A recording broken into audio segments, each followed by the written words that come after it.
सोचिए, क्या हो अगर एक सुपर पावर की सबसे जदीद, सबसे महंगी टेक्नोलॉजी को एक ऐसे हथियार से शिकस्त दे दी जाए जिसकी कीमत तकरीबन कुछ भी ना हो।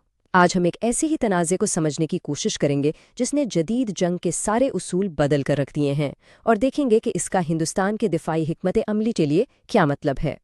जरा इस नंबर को देखें, $300 मिलियन। ये कीमत है अमेरिका के एक ऐसे जदीद फौजी असासे की जिसे नाकाबिले तस्खीर समझा जाता था। टेक्नोलॉजी का एक शाहकार। एक तरफ तो है एक उड़ता हुआ कमांड सेंटर जिसे आसमान में आग कहते हैं, जो किसी भी मुल्क को फ़ज़ाई बर्तरी दे सकता है, और दूसरी तरफ एक छोटा, स्मार्ट और बहुत ही कम लागत वाला हथियार। और ये सिर्फ $20,000।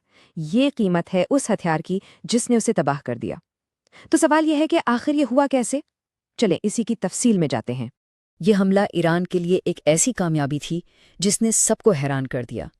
इसने दुनिया को जंग का एक बिल्कुल नया चेहरा दिखाया।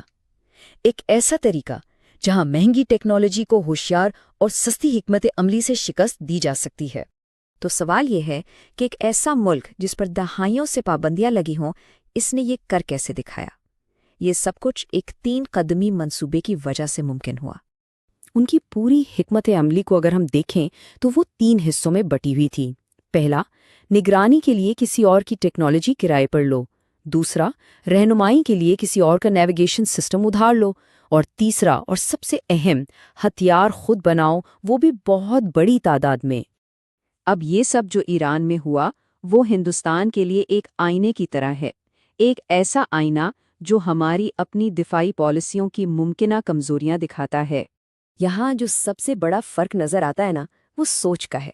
ईरान ने अपनी ज़रूरत और मजबूरी की वजह से खुद कफालत का रास्ता चुना, जबकि हिंदुस्तान अक्सर महंगे, बाहर से खरीदे हुए सिस्टम्स पर इन्हिसार करता आया है।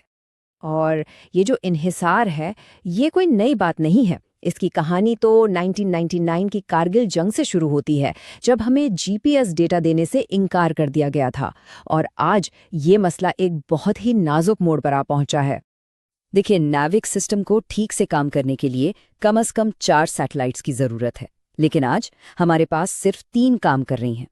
इसका सीधा सीधा मतलब ये है कि जब हमें इसकी सबसे ज़्यादा ज़रूरत होगी, यानी किसी जंग के दौरान, हमें फिर से गैर मुल्की जीपीएस सिस्टम्स पर इन्हिसार करना पड़ेगा। वही सिस्टम्स जिन तक रसाई हमें पहले भी रोकी जा चुकी है। और ये मसला सिर्फ नेविगेशन सिस्टम तक ही नहीं रुका, ये हमारे सबसे जदीद और महंगे लड़ाका तैयारे राफेल तक भी पहुंच चुका है। असल मसला है सोर्स कोड का। इसके बगैर हिंदुस्तान एक तरह से बेबस है। वो अपने बनाए हुए मिसाइल जैसे ब्रह्मोस राफेल में लगा ही नहीं सकता। हर छोटी से छोटी तब्दीली के लिए फ्रांस की इजाज़त और पैसों की ज़रूरत पड़ती है।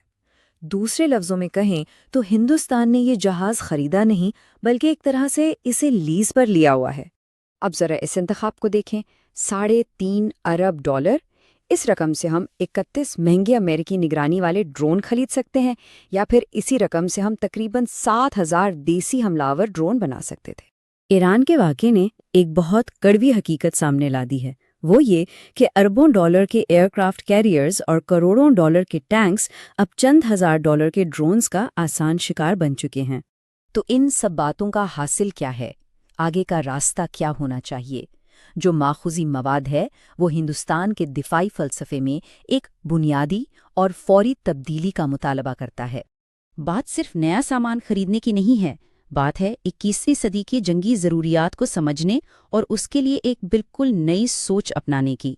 इस हालिया तनाज़े ने ये तो साफ कर दिया है कि जंग के पुराने असूल अब ख़त्म हो चुके हैं, और अब हर मुल्क को खुद से ये सवाल पूछना होगा कि इस नई हकीकत में हिफाजत की असल ज़मानत क्या चीज़ देती है।